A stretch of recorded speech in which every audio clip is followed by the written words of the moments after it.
I've tried every way to lose weight. When a woman says that to me, I don't hear failure. I don't hear a lack of effort. And I definitely don't hear a lack of information. Most of the women I work with are some of the most intelligent, capable, disciplined people on the planet. They run companies, they manage households, they navigate complex careers, they make decisions every day that affect dozens, in some cases, even hundreds of people. They're problem solvers, they're high achievers. So when a woman like that looks at me and says, I've tried everything, I don't hear someone who lacks discipline. I hear a pattern. And I want to say something that may frustrate you at first, but if you listen with your heart and not your ego, it'll set you free. My name is Ben Shaw. I'm a health and fitness transformation coach, and I help women dismantle subconscious patterns that keep them trapped in weight loss loops so they can radically recreate themselves in 90 days or less. And if you've been trying to lose weight for 5, 10, 15, 20 years, there's a very real possibility that the problem isn't that you haven't tried hard enough. The problem is the trying itself has quietly become your identity. Not losing the weight, not finishing the journey, not stepping into the life on the other side of the transformation, just active trying. The identity of the woman who's always working on herself. Let me tell you something uncomfortable. That identity is one of the most socially acceptable hiding places a high achieving woman can live inside. Because the woman who's always trying, she looks admirable, she looks responsible, she's resilient, she's disciplined, she's doing the work, she's improving herself. Society loves that woman, but there's a shadow side to that identity that almost nobody talks about. The woman who's trying is also never required to actually arrive, and that changes everything because arriving is terrifying. Arriving means that you have to stand in the light, fully seen, no excuses left. No, I'll do it when I lose the weight. No, I'll start dating when I feel confident. No, I'll go after that next promotion when I finally feel worthy. When you arrive, you have to deal with your life exactly as it is, without the project of your body distracting you. And if you're not careful, trying becomes permanent. It becomes a hobby. It becomes something that you talk about over brunch. It becomes the thing that you mention casually so you don't have to talk about the deeper truth, which is that you might actually be afraid of your own power. Think about how often you've used the sentence, I'm trying to lose weight. You say it to friends over salad at lunch. You say it to doctors while they're looking at your chart. You whisper it to yourself in the mirror when you're squeezing into those pants. It sounds like movement. It feels like effort, but psychologically, it functions as a waiting room. Because as long as you're trying, life begins later. Later, when the number on the scale changes. Later, when you feel confident enough to be seen. Later, when you feel worthy of intimacy. Later, when you finally believe that you're enough. But here's the truth for many high achieving women, that later has stretched across decades, years spent in preparation, years spent fixing, years spent starting over. And eventually, something strange happens. That waiting room, it becomes your home. You decorate it, you make it comfortable, you convince yourself that you're just passing through, but the calendar tells a different story. You've been living there, not because you're lazy, not because you're weak, but because the struggle has become familiar. And the human nervous system will choose familiar pain over unfamiliar freedom almost every time.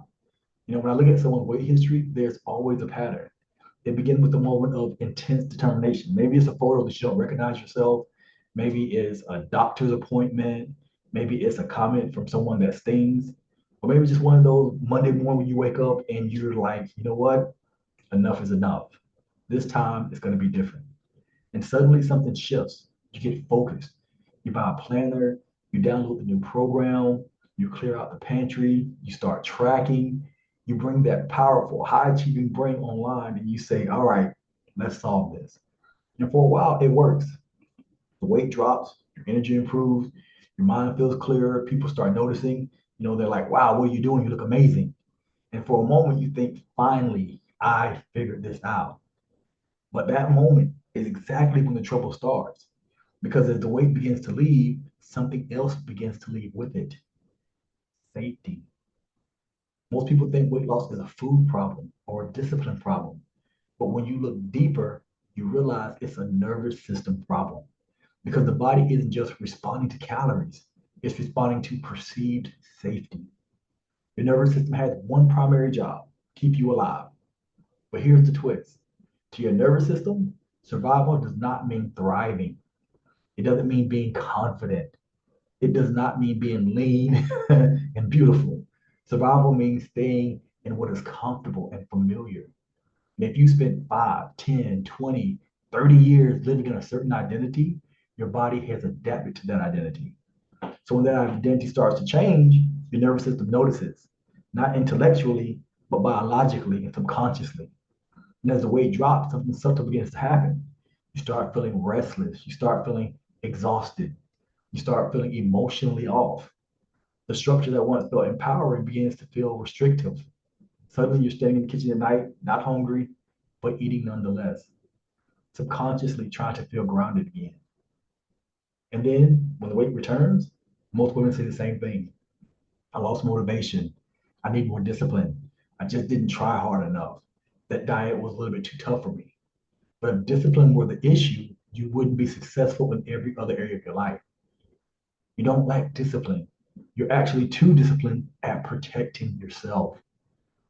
Every person has what I call an identity ceiling. It's an invisible line where effort collides with identity. Up to that point, discipline works. You can push, you can grind, you can force the habits, but once you hit that ceiling, the real question appears. Not what am I doing, but who am I becoming? And if the woman on the other side of that change feels unfamiliar, your system will shut the whole thing down. Because that woman has a different life. She's more visible. She takes up space. People notice her. People expect more from her. She may have to deal with attention that she hasn't had before. She may have to deal with jealousy or attraction or pressure. And that is psychologically intense. So the body quietly returns to the identity it knows how to maintain. Now, here's the uncomfortable part of this. For some people, starting over becomes addictive. There's a dopamine hit on day one. The new program, the new coach, the fresh start.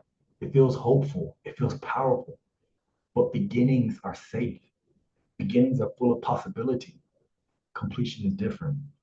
Completion requires responsibility. If you actually finish the journey, if you actually become the one who holds the weight loss, you have to live as her every day. You have to stop hiding. You have to stop using your body as an explanation for why you're holding back. So I want to ask you an honest question. Are you afraid of failing or are you actually afraid of succeeding? Because if you succeed, you lose your favorite excuse. You can't say, I'll do it when I lose the weight. You have to do it now. This is the question that almost nobody asks. Not what is the weight doing to you, but what is the weight doing for you? Weight often serves a function. For some women, it creates distance from attention. For some women, it creates protection, intimacy.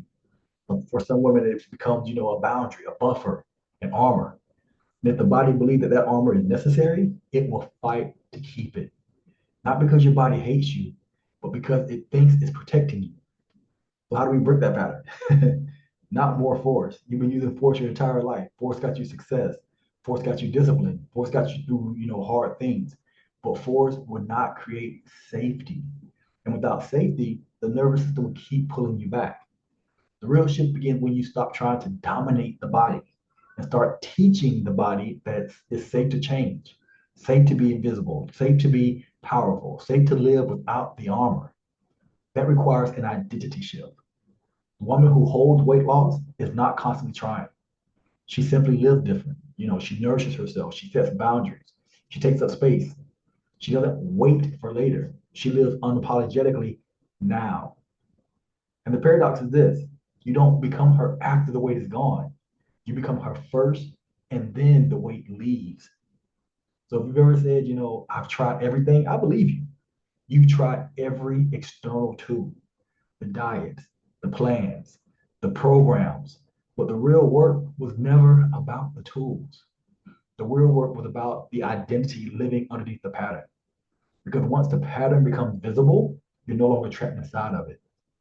You're standing at the door. And the only question is this, are you ready to stop trying and finally arrive? Because the woman that you're meant to be, she's tired of being in the waiting room. So if part of you felt seen in a way that most weight loss conversations, never touch, it's not an accident. It means you're starting to see the pattern. And once you see the pattern, you have a choice.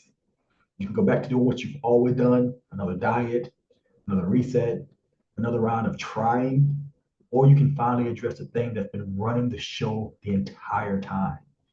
Because let me say this very clearly, you don't actually have a weight problem. You have a pattern. And until that pattern is dismantled, your body will keep retreating, and recreating the same story no matter what plan you follow. That's the work I do with my clients. We don't start another diet. We identify the pattern, we retrain the nervous system, and we rebuild the identity of the woman who no longer needs the struggle to feel safe. So if you're ready for that level of work, there's a link in the description or in the comments where you can apply to work with me. We'll get on a call, we'll look at your patterns, and we'll see if you're the kind of woman who's ready to stop trying and finally arrive.